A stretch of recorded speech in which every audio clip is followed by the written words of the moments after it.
revisant els vídeos he vist que se me deixa molt la càmera, és que clar, vaig anant.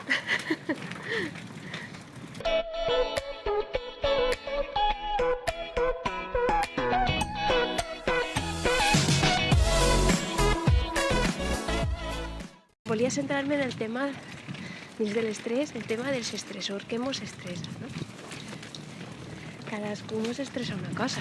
Hi ha gent que li estressen unes coses i gent que li estressen unes altres, no?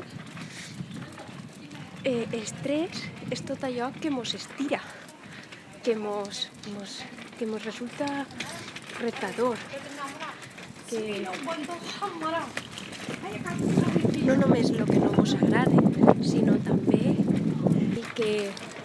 el que ens resulta estimulant, algo novedós, algo que tinguem que fer de forma conscient, no? Això també són estressors. Que te los tengo. És que fa aire, no?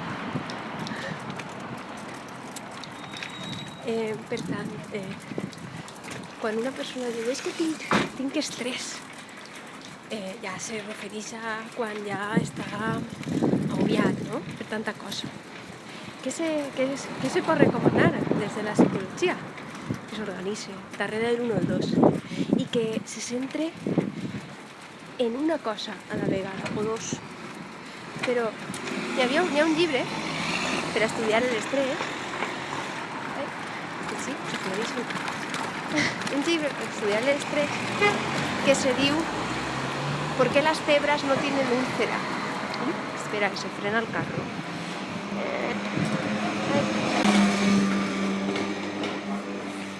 No sé qué le pasa. No sé qué le pasa. Se diu ¿Por qué las cebras no tienen úlcera? Era d'un home, no me'n recordo com se deia. Un home molt curiós. Bueno, el llibre és això, ¿Por qué las cebras no tienen úlcera? Parlava sobre per què les persones patim de tant d'estrès, no? I els animals i altres animals, doncs no. I és perquè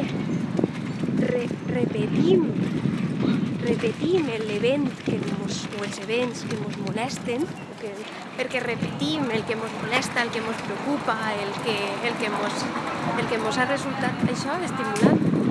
I repetim en el nostre cap una i altra vegada, pegant-li voltes. A veure com podríem haver-ho fet d'una altra manera, com podríem haver-ho fet millor, o inclús el típic que una parella se'n va de viatge de nòvios i quan torna repeteix una i altra volta que se'n va de viatge de nòvios i repeteix una altra volta i altra tot el bé que seu passaren, això i allò. Realment això és un estressor. Per això estic intentant transmetre que l'estrès no és mal. L'estrès, o sigui, quan una persona s'enamora, s'estressa. I està feliç, està eufòrica, no? Però és també un estressor. Per tant, a l'estrès n'hi ha que desdemonitzar-lo, perdonar-lo i donar-li la seva cabuda. No n'hi ha que dir, no me voy a estresar. No, n'hi ha que viure. L'estrès és algo necessari. Lo que no podem fer és estressar-nos més de les nostres possibilitats. I és això, i no repetir constantment en el nostre cap tots els events. I bueno, això era l'aportació que volia fer avui en els directes estos, que bàsicament ho faig perquè els missatges, els vídeos estos curtes que se poden pujar en els stories són massa curts i a mi no m'ha donat temps a acabar una frase. Per tant, vaig a fer directe i així puc xerrar tranquil·lament i explicar-me, si no, jo és que vaig néixer abuela ja i m'enrotlle amb les abueles on tan batalletes. I bueno, això, gràcies per veure'm.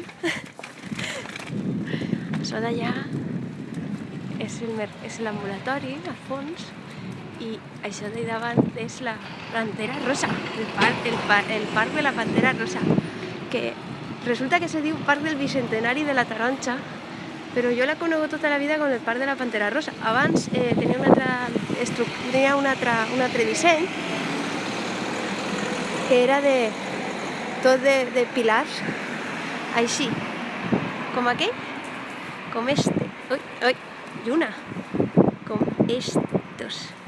Això és un residu de lo que era el Parc de la Pantera Rosa. Com això, pues, tot això. I fontetes i tal, seria super difícil, supercar de mantindre. I bueno, fins així el vídeo d'avui. Bueno, això és les Dominiques, un auditori. Vale, adeu, gràcies.